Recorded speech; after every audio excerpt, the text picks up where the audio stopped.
ઓમ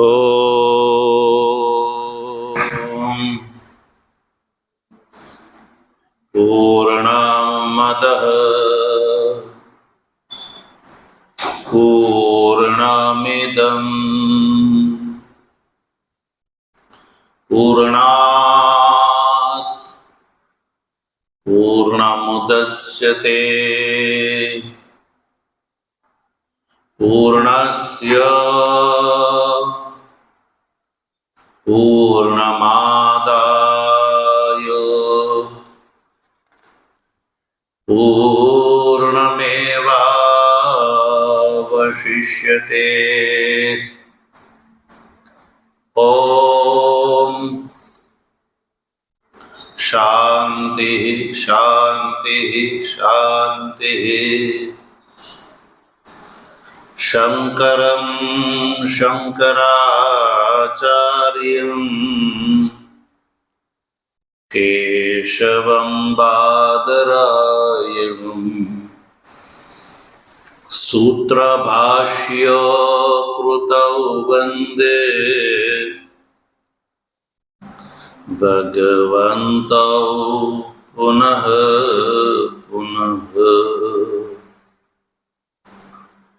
ઈશ્વરો ગુરુરાત્મેતિ મૂર્તિભેદ વિભાગિને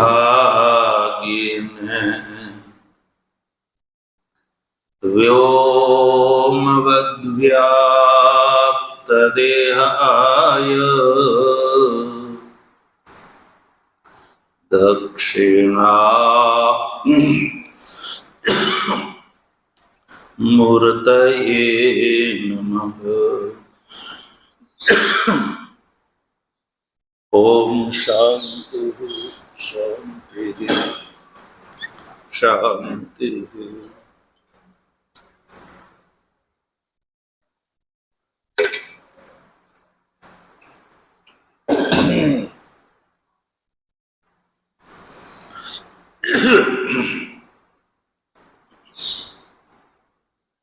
તત્વ જિજ્ઞાસુ સજ્જનો,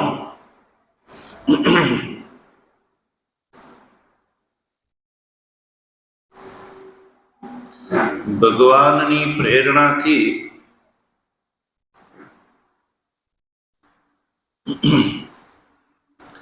ઈશાવાસ્ય ઉપનિષદનો શાંકર ભાષ્ય સહિત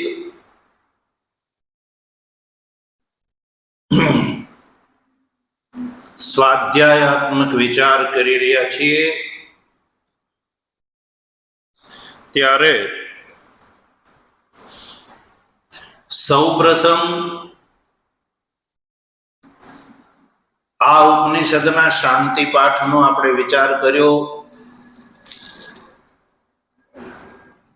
ત્યારબાદ ભાષ્ય ટીકાકાર કૃત મંગલાચરણનો વિચાર કર્યો.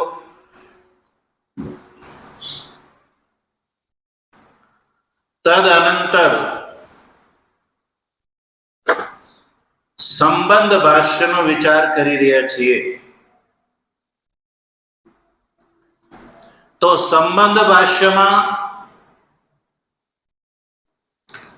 ભગવાન ભાષ્યકાર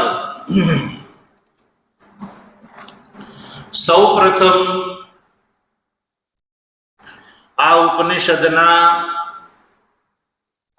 શ્લોકોમાં કર્મ શેષત્વની જે શંકા છે એનો પરિહાર કર્યો કે મંત્રત્વ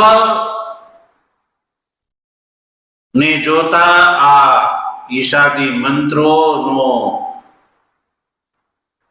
કર્મમાં વિનિયોગ છે એવું કહી શકાય નહીં.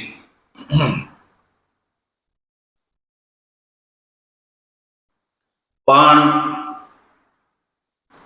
આ મંત્રોનો અધિકારી વિષય,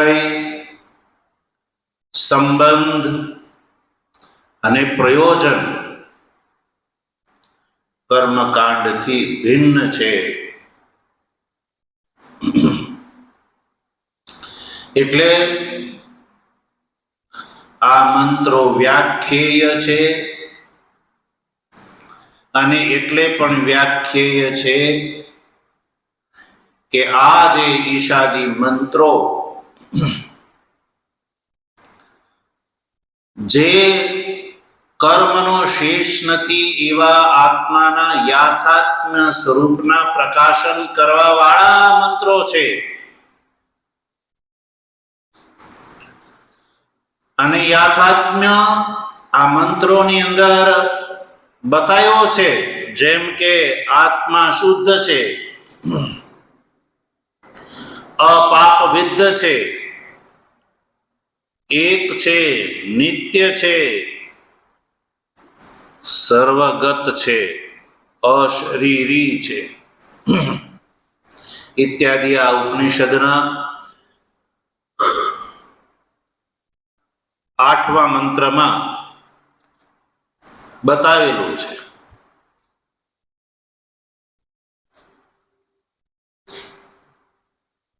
અને આ ઉપનિષદના આવા આત્માના પારમાર્થિક સ્વરૂપના વર્ણનનો જેને બોધ થઈ જાય છે સજ્જનો, અને જે સંન્યાસી પોતે આ ઉપનિષદના શ્રવણાદિ વિચારના ફળ સ્વરૂપે હું શુદ્ધ છું, સ્વભાવથી શુદ્ધ છું, અને કોઈ આગંતુક પાપથી પણ હું વિદ્ધ નથી થતો, સર્વત્ર એક છું, હું અશરીર છું, આકાશની સમાન સર્વત્ર હું વ્યાપક છું. તો સજ્જનો આવો જેને બોધ છે, આ ઉપનિષદના વિચારના ફળ સ્વરૂપે, તો એને કટાક્ષથી પણ કર્મની સાથે સંબંધ રહેતો નથી.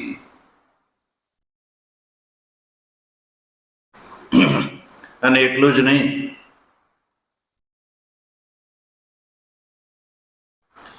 આ ઉપનિષદના ફળ સ્વરૂપે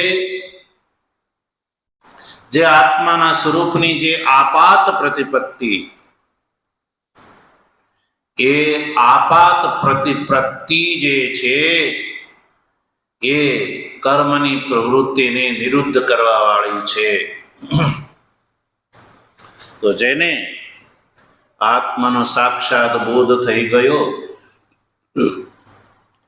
તો એનો તો કર્મની સાથે કોઈ પણ પ્રકારથી સંબંધ છે નહીં.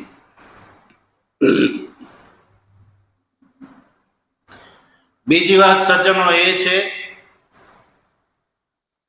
કે જે કર્મનો ભાગ હોય છે, કર્મનો શીશ હોય છે, યા કર્મનું અંગ હોય છે, એ ઉત્પાદ્ય જોવા મળે છે. જેવી રીતે પુરોડાશાદી એ વિકાર્ય જોવા મળે છે, જેવી રીતે સોમાદિ, અને એ આપ્ય જોવા મળે છે, જેવી રીતે મંત્રાદિ, અને એ સંસ્કાર્ય જોવા મળે છે, જેવી રીતે વ્રીહી વગેરે. એટલે આ જે ઉત્પાદ્યાદિ રૂપ જે છે વ્યાપક છે,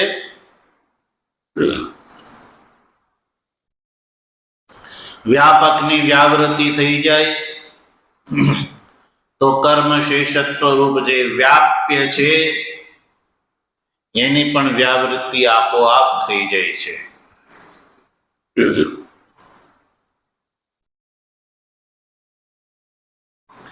બીજી વાત એ છે કે આ જે આત્માના યાથાત્મ્યનું જે સ્વરૂપ છે,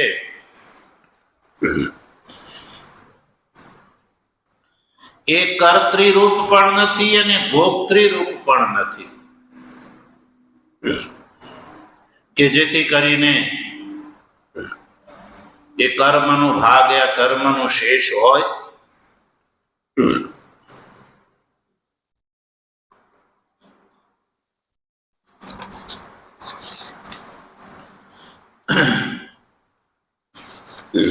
તો અહીંયા સુધી સજ્જનો આપણે આ ઉપનિષદનો સંબંધ ભાષ્યનો વિચાર કરી ચૂક્યા છીએ. હવે આગળની જે પંક્તિ છે, સર્વાસામુપનિષદામાત્મ્યાથાત્મ નિરૂપણે નૈવ ઉપક્ષયાત. આ જે ભાષ્ય પંક્તિ છે સજ્જનો,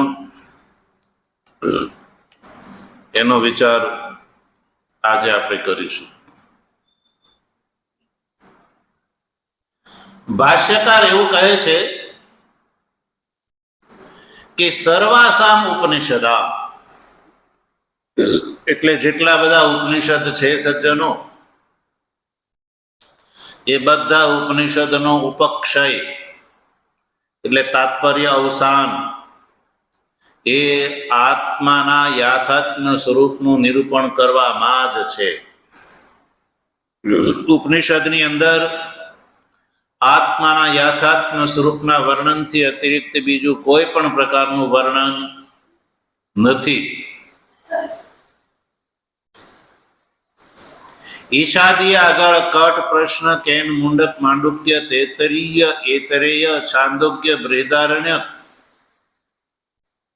આ બધા ઉપનિષદો જે છે એ બધા ઉપનિષદોનો જે ઉપક્ષય જે છે, ઉપક્ષય એટલે સમાપ્તિ, તાત્પર્ય અવસાન, એ આત્માના યાથાત્મ સ્વરૂપનું વર્ણન કરવામાં જ છે. તો પ્રશ્ન ઉભો થાય કે ભાષ્યકારે આવો અહીંયા શા માટે કહેવું પડ્યું? તો એટલે કે પૂર્વ મીમાંસકો જે છે એ આ ઉપનિષદનું તાત્પર્ય પણ કર્મ પરક માને છે. પૂર્વ મીમાંસકો શું કહે છે કે આ જે ઉપનિષદ છે એ કર્મ વિધિ પરક છે. આત્મ તત્વના યાથાત્મ સ્વરૂપનું વર્ણન કરવામાં એનું તાત્પર્ય નથી, પણ કર્મ વિધિ પરક છે. એટલે પૂર્વ મીમાંસકો સજ્જનો સંપૂર્ણ ઉપનિષદને, સંપૂર્ણ વેદને જ્યારે કર્મ વિધિ પરક જ માને છે, તો આ ઉપનિષદ એ શું છે? વેદનો અંત ભાગ છે. એટલે પૂર્વ મીમાંસકોના કયા અનુસાર આ જે ઉપનિષદ ભાગ છે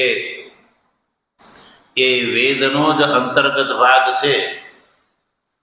એટલે આ ઉપનિષદ જે છે એ પણ કર્મ વિધિ પરક છે.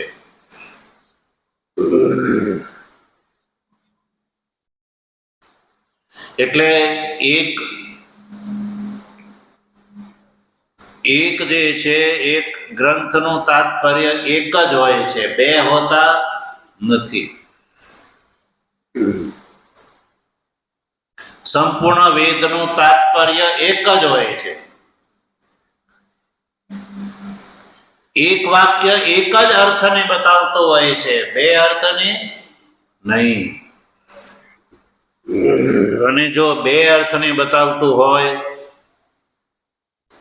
તો સજ્જનો એને પ્રમાણ માનવામાં આવતું નથી. એ વિદ્વાનોની માન્યતા છે. શું માન્યતા છે? કે એક વાક્ય એક જ અર્થનું પ્રતિપાદન કરે છે, એક સાથે એક વાક્ય એક સરખા બે વાક્યનું પ્રતિપાદન કરતા નથી કે છે. તો પૂર્વ મીમાંસકો એવું કહે છે સજ્જનો કે આ જે ઉપનિષદ છે એ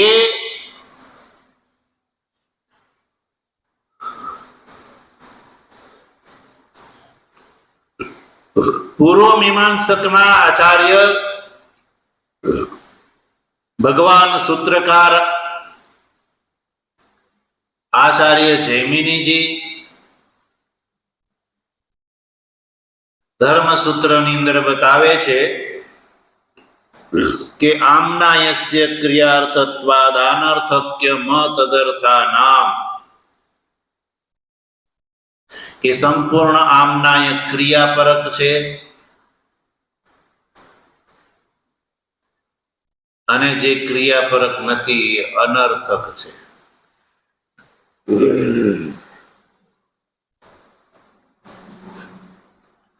અને એટલે સજ્જનો આ ઉપનિષદ જે છે એ સમજો કે સાક્ષાત ક્રિયાપરક ન જણાય તો આ ઉપનિષદને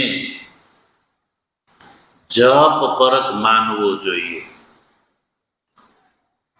પૂર્વ મીમાંસક શું કહે છે કે ઉપનિષદનું તાત્પર્ય સાક્ષાત કર્મમાં ન પ્રતીત થાય, સાક્ષાત કર્મમાં પ્રતીત ન થતું હોય તો આ જે ઉપનિષદ છે એ જપ ઉપયોગી છે. જપમાં ઉપયોગી છે એવું માનવું જોઈએ. શેમાં ઉપયોગી? જપમાં ઉપયોગી. જપ એટલે પાઠ કરવામાં.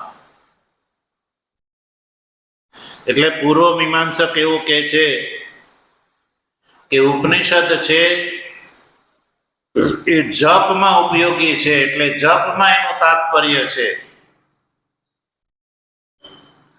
તો હવે જ્યારે આ ઉપનિષદને જપ પરક માન્યું હોય જ્યારે પૂર્વ મીમાંસકોએ, તો એ નક્કી થઈ ગયું કે ઉપનિષદ જપ પરક છે, પછી એનો બીજો અર્થ હોઈ શકે નહીં.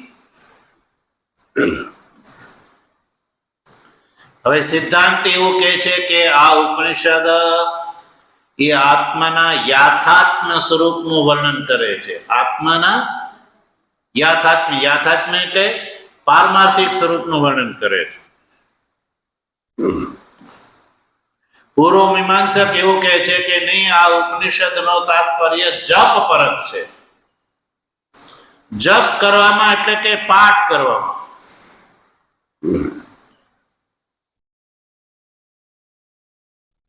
ઉપનિષદોની અંદર એવા હુંફળાદી નિરર્થક શબ્દ જે જોવા મળે છે, હુંફળાદી એવા ઉપનિષદોની અંદર નિરર્થક શબ્દ જોવા મળે છે. તો એ નિરર્થક શબ્દોને પૂર્વ મીમાંસકો જપ માત્ર ઉપયોગી માને છે. કારણ કે મીમાંસકોનું એવું કહેવું છે કે કોઈ પણ એક માત્રા પણ વેદની નિરર્થક હોતી નથી, એટલે એનો કોઈને કોઈ તાત્પર્યમાં એનો વિનિયોગ માને છે. તો આ જે ઉપનિષદ છે એનો સાક્ષાત કર્મમાં વિનિયોગ પ્રતીત નથી થતો, તો એનો હુંફળાદી શબ્દની જેમ જપ માત્ર ઉપયોગી માની લેવું જોઈએ. હવે જ્યારે મીમાંસકોના કયા પ્રમાણે જ્યારે એનો દાવો છે કે આ ઉપનિષદ એટલે કે ઈશાદી જે ઉપનિષદ છે, મંત્રો છે, એ જપમાં ઉપયોગી છે એવું જ્યારે નક્કી થઈ ગયું, મીમાંસકોએ એવું જે છે એ માન્યું છે, તો સિદ્ધાંતની સામે એક પ્રશ્ન ઊભો થાય કે જ્યારે ઉપનિષદ જપ માત્ર ઉપયોગી છે તો એનો અન્ય કોઈ પરક બીજો અર્થ થઈ ન શકે, તો પછી આ ઉપનિષદ આત્માના યાથાત્મ સ્વરૂપનું વર્ણન કરે છે. આ ઉપનિષદ સિદ્ધાંતના કયા પ્રમાણે આત્મ યાથાત્મ સ્વરૂપનું વર્ણન કરે છે એવું કઈ રીતે કહી શકાય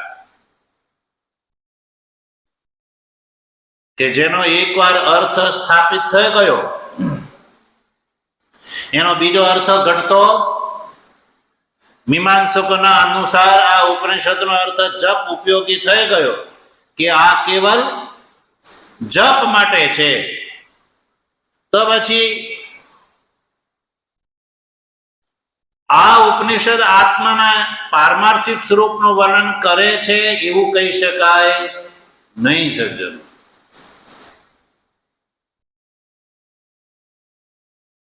તો હવે આપત્તિ સિદ્ધાંત પ્રત્યે સિદ્ધાંતિના પક્ષમાં એક મોટી આપત્તિ એ આવી કે જ્યારે પૂર્વ મીમાંસક એ કહે છે કે આ ઉપનિષદ જપ માત્ર ઉપયોગી છે,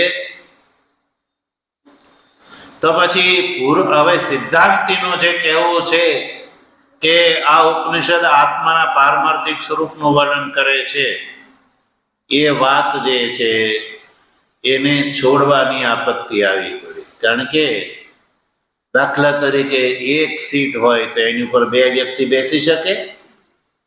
ન બેસી શકે. એક જ વ્યક્તિ બેસી શકે.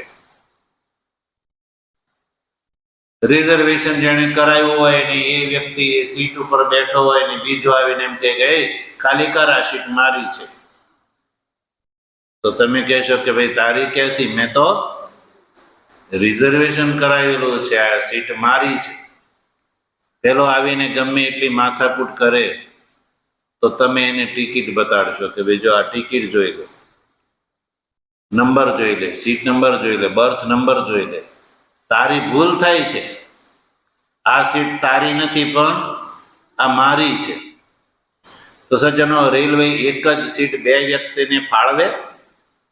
એક જ ને ફાળવે.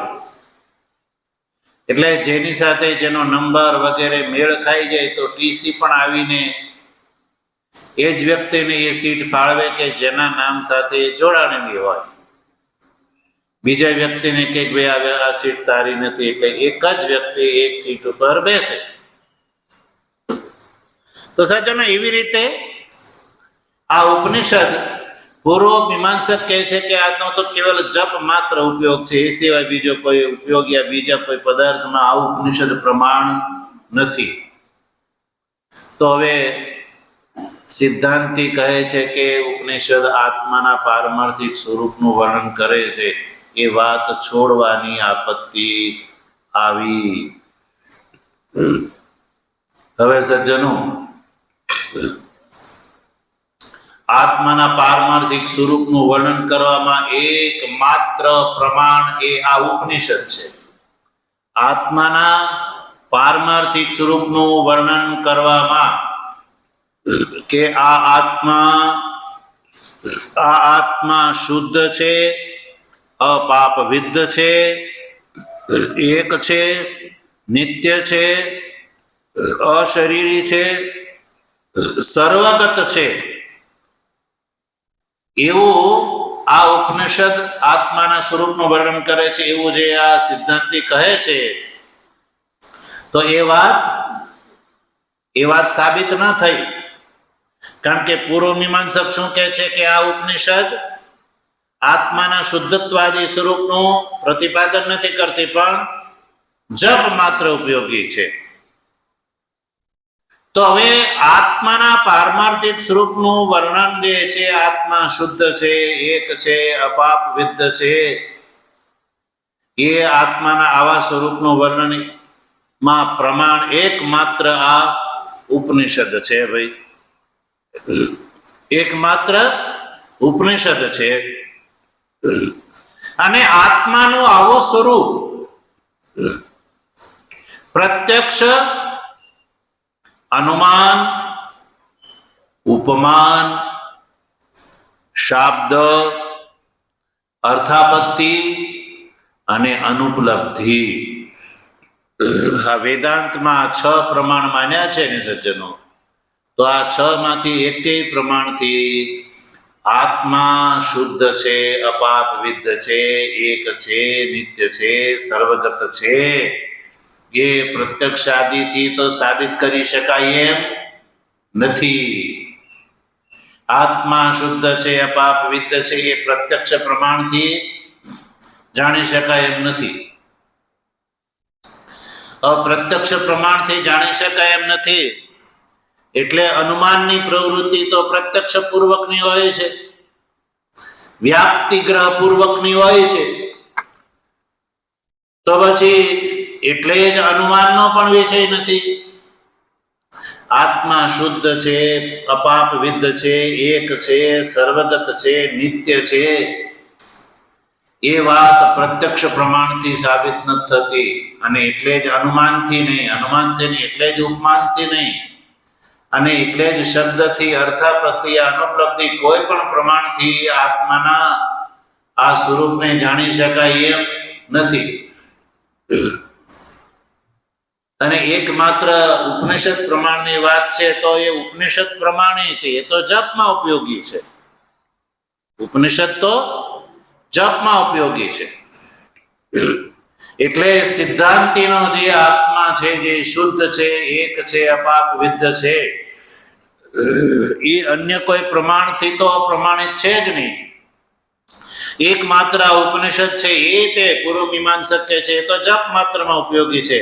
એટલે આત્માના આવા સ્વરૂપમાં કોઈ પ્રમાણ રહ્યું નહીં. સિદ્ધાંતિના કથનમાં આત્મા શુદ્ધ છે, એક છે, નિત્ય છે, સર્વગત છે, એમાં સજ્જનો કોઈ પ્રમાણ ન રહ્યું. સિદ્ધાંતિને માટે એકમાત્ર પ્રમાણ છે, એ આ ઉપનિષદ છે. આત્માના શુદ્ધત્વાદી સ્વરૂપનું વર્ણન કરવામાં એકમાત્ર પ્રમાણ છે, આ ઉપનિષદ છે. અને એ ઉપનિષદ પ્રમાણ છે, એ પૂર્વ મીમાંસકે છીનવી લીધું.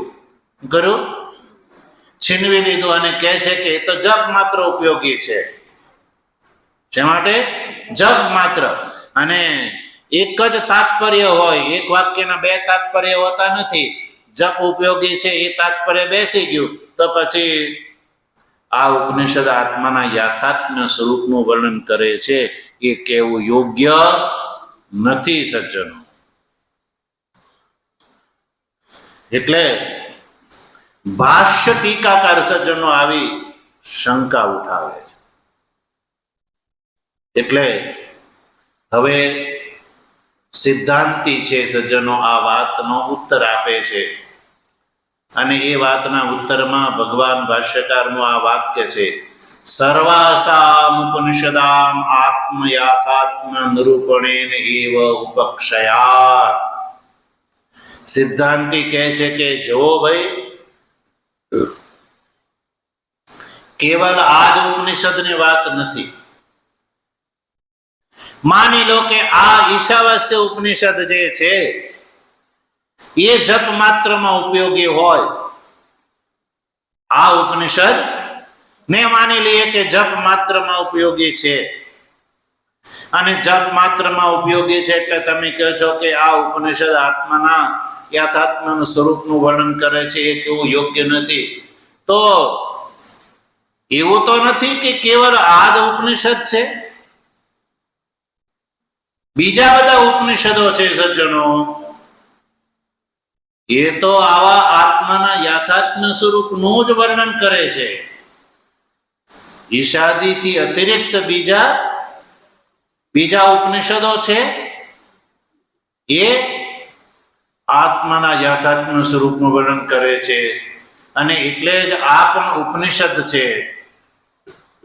એટલે આ ઈશાવાસ્ય ઉપનિષદ એકલું જ હોય. ઈશાવાસ્ય ઉપનિષદ જ એકમાત્ર આત્માના પારમાર્થિક સ્વરૂપના વર્ણનમાં પ્રમાણભૂત હોય તો મીમાંસકો એમ કે ભાઈ આ એક પ્રમાણ છે, એ જપમાં ઉપયોગી છે, એટલે તમારી પાસે કોઈ પ્રમાણ રહ્યું નહીં. તો એવું નથી. અન્ય ઉપનિષદો છે, એ આત્માના યથાત્મ સ્વરૂપનું વર્ણન કરે છે, એમાં તમે ઇનકાર કરી શકશો નહીં. સિદ્ધાંતિ પૂર્વ પક્ષીને કહે છે કે એ વાતનો તમે ઇનકાર નહીં કરી શકો. એટલે સજ્જનો, કેવળ આ ઈશાવાસ્ય ઉપનિષદ જ એકમાત્ર આત્માના યથાત્મ એટલે કે પારમાર્થિક સ્વરૂપનું વર્ણન કરે છે એવું નથી. આ ઈશાવાસ્યથી અતિરિક્ત કઠ ઉપનિષદ, કેન ઉપનિષદ, પ્રશ્ન ઉપનિષદ, પછી મુંડક ઉપનિષદ, પછી તૈત્તરીય ઉપનિષદ, ऐतरेय ઉપનિષદ, છાંદોગ્ય ઉપનિષદ, બૃહદારણ્યક ઉપનિષદ અને એનાથી અતિરિક્ત અન્યાન્ય જે ઉપનિષદો છે સજ્જનો, એ બધા ઉપનિષદો આત્માના યથાત્મ્ય સ્વરૂપનું વર્ણન કરે છે સજ્જનો. એટલે પૂર્વ પક્ષીની વાત જે છે એ દુષ્ટ છે, એનું ખંડન થઈ ગયું. માની લો આ એક ઉપનિષદ જપ માત્ર ઉપયોગી માની લે, તમે પ્રમાણ નહીં કહો, તો આત્માનો આવો એતાદ્રીશ આત્માનો આત્મ યથાત્મ્ય સ્વરૂપ છે એ અન્ય ઉપનિષદોથી તો સિદ્ધ જ છે. એટલે આ ઈશાવાસ્ય ઉપનિષદ પણ આ જ આત્માના પારમાર્થિક સ્વરૂપનું વર્ણન કરે છે, જપમાં ઉપયોગી નથી.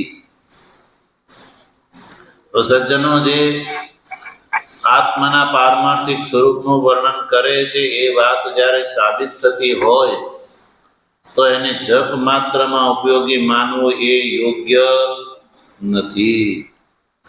અન્ય ઉપનિષદથી નિરૂપિત આ ઉપનિષદ છે એ પણ આત્માના પારમાર્થિક સ્વરૂપનું જ વર્ણન કરે છે સજ્જનો.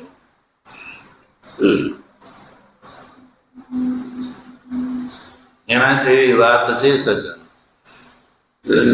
તો જે રૂપિયાથી ઘઉં આવતા હોય તો એનાથી કોદરા લાવવા એ બુદ્ધિમાન કહેવાય?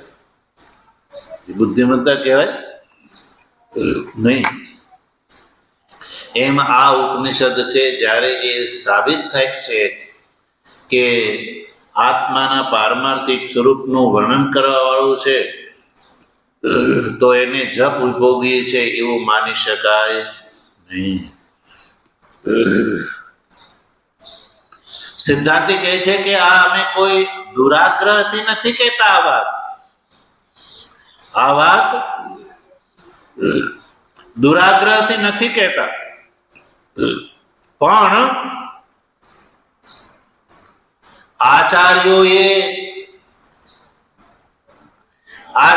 એક વાતમાં, બધા જ આચાર્યો એક વાતમાં સહમત છે કે કોઈ પણ ગ્રંથનો તાત્પર્ય નિર્ણય કરવો હોય, કોઈ પણ ગ્રંથનો જો તાત્પર્ય નિર્ણય કરવો હોય કે આ ગ્રંથ કોનું પ્રતિપાદન કરે છે, તો એમાં બધા ઉપનિષદોએ બધા આચાર્યોએ એક માપદંડ નિર્ધારિત કરેલો છે. એક માપદંડ નિર્ધારિત કરેલો છે અને એ માપદંડ પ્રમાણે જે બંધ બેસતો આવતો હોય એ બધાએ સ્વીકારવું પડે છે. તો હવે આ ઉપનિષદ છે એ જપ માત્ર ઉપયોગી છે કે આત્માના પારમાર્થિક સ્વરૂપનું વર્ણન કરે છે, એ વાત જ્યારે અહીંયા વિવાદના રૂપમાં ઉપસ્થિત થઈ છે જ્યારે, તો સિદ્ધાંતિ કહે છે કે આ ઉપનિષદોનું તાત્પર્ય અવસાન શેમાં છે એ માપવું જોઈએ. શું કરવું જોઈએ? માપવું જોઈએ. માપ્યા વગર ખબર પડે નહીં. જેમ કે સજ્જનો, તમે કોઈ વસ્તુ છે આ હાથમાં લઈ લો, કે ભાઈ આ કેટલી હશે? 50 ગ્રામ હશે? તો પછી બીજો એમ કે ના, આ તો કંઈક 10 ગ્રામ હોય લાગે. ત્રીજો એમ કે નહીં, 20 ગ્રામ હશે. તો ચોથો એમ કે મને તો કંઈક 15 જ ગ્રામ લાગે છે. તો આમ 1 કલાક સુધી એ ચર્ચા કર્યા કરે તો નક્કી થાય? કોની વાત નક્કી થાય? એકેયની વાત નક્કી ન થાય. તો ખરેખર આનું વજન છે એક માપ તોલ ઉપર, કાંટા ઉપર મૂકવામાં આવે. શેના ઉપર? કાંટા ઉપર મૂકવામાં આવે કે ભાઈ આ કાંટા પર મૂકે તો ખબર પડી કે 17 ગ્રામ છે. કેટલું? 17 ગ્રામ છે એ વાત નક્કી થઈ. તો હવે જે બધા અંદાજ કરતા હતા, કોઈ કે 20 છે, કોઈ કે 10 છે, કોઈ કે 12 છે, કોઈ કે 15 છે, તો એ બધાએ પોતાની વાત છોડવી પડશે ને. બધાએ માનવું પડે કે ભાઈ આ વજન કર્યું તો ખબર પડી કે આ 17 ગ્રામ છે. એટલે બીજા બધાની વાત ધ્વસ્ત થઈ જાય. અને 17 ગ્રામ છે એ વાત બધાએ માનવી પડે સજ્જનો. એવી જ રીતે સજ્જનો આ જે ઉપનિષદ છે એનું તાત્પર્ય અવસાન, ઉપનિષદ જ નહીં કોઈ પણ ગ્રંથનું તાત્પર્ય જે છે જાણવું હોય તો જેમ વજન કાંટો એ બધાની માન્ય હોય છે, એવી રીતે ગ્રંથનું તાત્પર્ય નક્કી કરવા માટે વેદના આચાર્યોએ એક માપદંડ, એક તોલ નક્કી કર્યો છે જેને ષડલિંગ કહેવામાં આવે છે. શું કહેવાય? તાત્પર્ય નિર્ણાયક ષડલિંગ. એ તાત્પર્ય નિર્ણાયક ષડલિંગ થી એ ગ્રંથનું જ્યારે આલોચન કરવામાં આવે તો એનાથી ખબર પડે કે આ ગ્રંથનું તાત્પર્ય આ છે. હવે પૂર્વ મીમાંસક એવું કહે છે કે આ જે ઈશાદી મંત્રો જપ ઉપયોગી છે, અને સિદ્ધાંતી સજ્જનો એવું કહે છે કે આ ઉપનિષદો આત્માના પારમાર્થિક સ્વરૂપનું વર્ણન કરે છે, આત્માના શુદ્ધત્વાદી પારમાર્થિક સ્વરૂપનું વર્ણન કરે છે. પૂર્વ મીમાંસક શું કહે છે? જપમાં ઉપયોગી છે આ ઉપનિષદ. અને સિદ્ધાંતી શું કહે છે? તે આત્માના પારમાર્થિક સ્વરૂપનું, શુદ્ધત્વાદી પારમાર્થિક સ્વરૂપનું વર્ણન કરે છે. તો હવે એક તાત્પર્ય નિર્ણાયક ષડલિંગ અહીંયા લાવવામાં આવે છે. એ તાત્પર્ય નિર્ણાયક ષડલિંગ શું છે યાદ રાખો: ઉપક્રમ, ઉપસંહાર, અભ્યાસ, અપૂર્વતા, ફલ, અર્થવાદ અને ઉપપત્તિ. આ તાત્પર્ય નિર્ણાયક ષડલિંગ એને કહેવામાં આવે છે. એક શ્લોક છે જો: ઉપક્રમોપસંહારા અભ્યાસો પૂર્વતા ફલમ અર્થવાદોપપત્તિ ચ લિંગમ તાત્પર્ય નિર્ણયે. ટિપ્પણીકારે આ શ્લોકને નીચે ટાંક્યો છે. ઇતિ ઉક્તાની તાત્પર્ય ગ્રાહકાની લિંગાની દર્શયતિ. તો સજ્જનો, આ તાત્પર્ય નિર્ણાયક એટલે કોઈ પણ ગ્રંથના તાત્પર્યનો નિર્ણય કરવામાં આ ષડલિંગ છે. એનાથી ગ્રંથનું તાત્પર્ય નક્કી થાય છે. તો હવે આ ઉપનિષદના તાત્પર્યમાં વિવાદ છે. પૂર્વ મીમાંસક કહે છે કે આ ઉપનિષદ જપમાં ઉપયોગી છે, અને સિદ્ધાંતી કહે છે કે આ ઉપનિષદ છે એ આત્માના પારમાર્થિક સ્વરૂપનું વર્ણન કરે છે. તો જોઈ લો, ઉપક્રમ ક્યાંથી થાય છે ઉપનિષદનો, પછી ઉપસંહાર શેમાં છે? ઉપક્રમ અને ઉપસંહાર એક હોય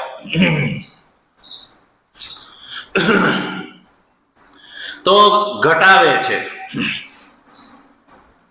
સિદ્ધાંત એવું કહે છે કે જો ભાઈ, એવો એક આચાર્યનો નિયમ છે કે યત પરઃ શબ્દ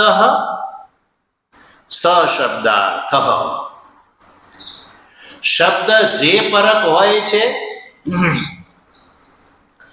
એ જ શબ્દનો અર્થ છે એવું માનવામાં આવે છે. આ વાત બધા સ્વીકારે છે, ચાહે પૂર્વ મીમાંસક હોય કે ઉત્તર મીમાંસક હોય, ન્યાય હોય, વૈશેષિક હોય, સાંખ્ય હોય, યોગ હોય, કે પછી બૌદ્ધ હોય, કે પછી જૈન હોય. બધા દાર્શનિકો આ વાતને માને છે કે યત પરઃ શબ્દ સશબ્દાર્થ. યત પરઃ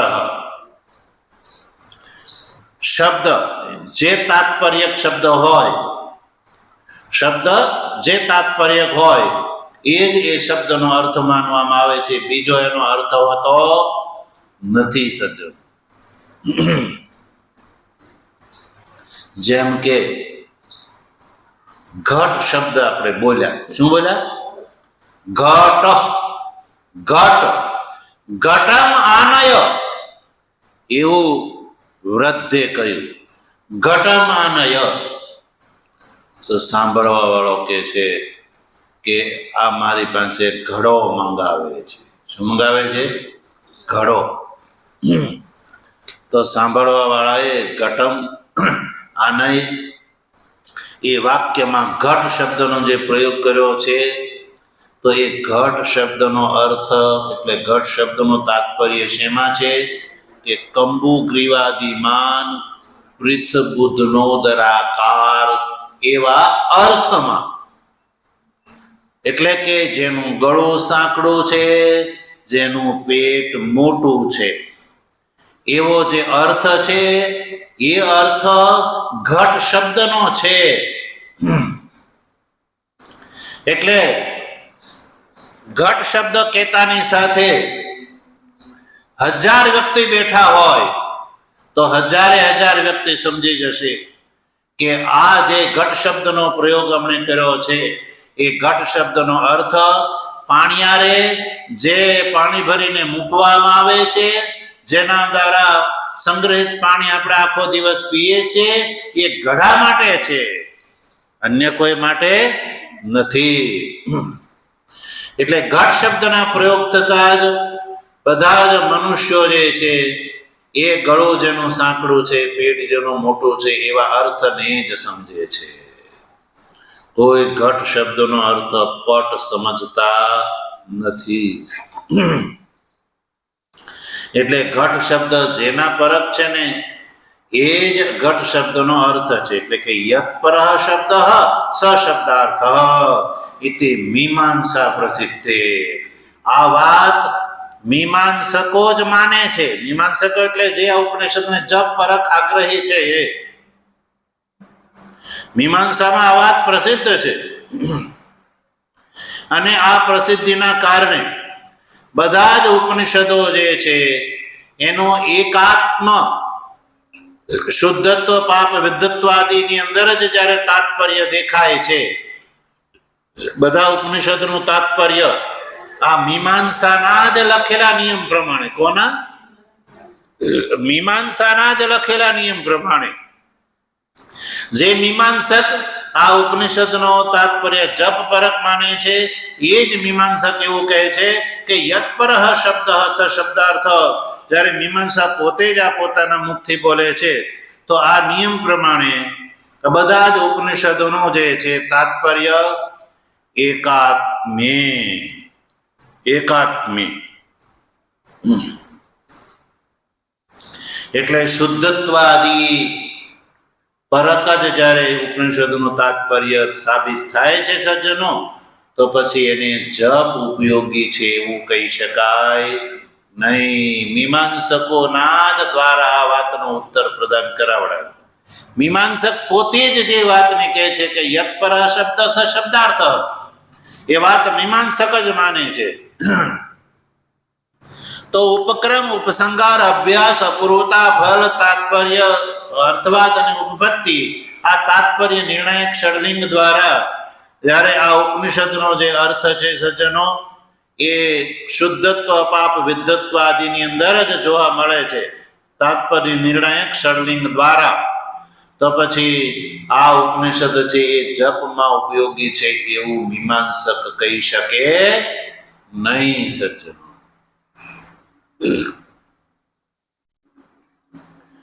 જોઈ લો ને, અહીંયા જ તાત્પર્ય નિર્ણાયક ષડલિંગ દ્વારા જો ઈશાવાસ્યમ ઇદગુમ સર્વમ, ત્યાંથી ઉપક્રમ એટલે શરૂઆત કરી, ત્યાંથી શરૂઆત કરી અને સપર્યગા શુક્રમ કાયમ ઋણમ ન્યાય એનો ઉપસંગાર થયો. તો ઉપક્રમ અને ઉપસંગાર બેવ એક છે. અને જ દેકમ ઇત્યાદિ થી અભ્યાસ જોવા મળે છે, એનો જ અભ્યાસ આત્મ વિષયક જ અભ્યાસ જોવા મળે છે. નૈનમ દેવાત્મવન ઇતિ જે છે અપૂર્વતા પણ જોવા મળે છે કે ભાઈ આ ઉપનિષદનો દ્વારા જે પ્રતિપાદ્ય આત્મા છે અન્ય પ્રમાણનો વિષય નથી, અપૂર્વતા પણ જોવા મળે છે. અને કો મોહ કહ શોકમ ઇતિ જે છે એકત્વમ અનુપશ્યત, એ ફળ પણ જોવા મળે છે. આ ફળનું પણ સંકીર્તન જે છે. અને કુર્વન્નેવે કર્માણિ જીજીવિષિત ઇત્યાદિ જે શ્રુતિ વાક્ય દ્વારા જે ભેદદર્શી છે એને માટે કર્મ કરણનો અનુવાદ કરીને અસૂર્ય નામ તે લોકા ઇતિ એની નિંદા કરી અને નિંદા કરીને એકાત્મ દર્શનની સ્તુતિ થઈ, અર્થાત કે વ્યતિરેક રૂપથી. અને પછી તસ્મિન અપો માતરેશ્વા દદાતી એ મંત્ર દ્વારા યુક્તિ રજૂ કરી. યુક્તિના અભિધાનથી સજ્જનો એ નક્કી થઈ જાય છે કે આ સંપૂર્ણ જે ઉપનિષદ છે એ એકાત્મ તાત્પર્ય પરક છે, જપ ઉપયોગી નથી સજ્જનો. એટલે ભાષ્યકાર જે સ્પષ્ટ કરે છે કે સર્વાસામ ઉપનિષદામ આત્મ યાથાત્મ્ય નિરૂપણેન એવ ઉપક્ષયા. ભાષ્યકાર આ પંક્તિ લખે છે કે બધા જ ઉપનિષદોનું આત્માના યાથાત્મ્ય સ્વરૂપનું વર્ણન કરવામાં જ એનો ઉપક્ષય એટલે સમાપ્તિ છે. એટલે આ ઉપનિષદ જપ માત્ર ઉપયોગી છે એ કહેવું યોગ્ય નથી. એટલે એ વાત સજ્જનો નિર્વિવાદ સાબિત થઈ ગઈ કે આ ઈશાદી મંત્રો જે છે એ આત્માના પારમાર્થિક યાથાત્મ્ય એટલે પારમાર્થિક સ્વરૂપનું વર્ણન કરવા વાળા છે.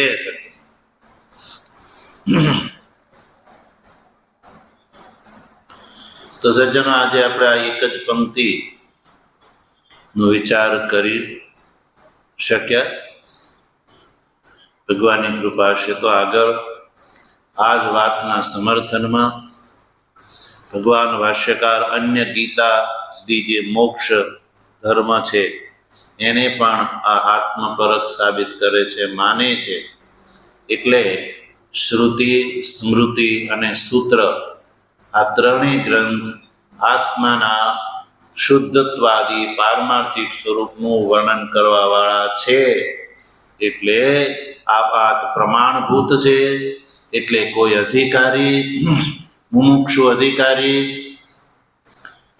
બતાવેલી પ્રક્રિયા પ્રમાણે, સાધન પ્રક્રિયા પ્રમાણે સંન્યાસ ગ્રહણ કરીને આ ઉપનિષદનો વિચાર કરે તો એને આત્માના આવા પારમાર્થિક સ્વરૂપનો બોધ થતા સજ્જનો એ જન્માદી દુઃખોથી છૂટી જાય છે. એ મહાન ફળની પ્રાપ્તિ એને થાય છે.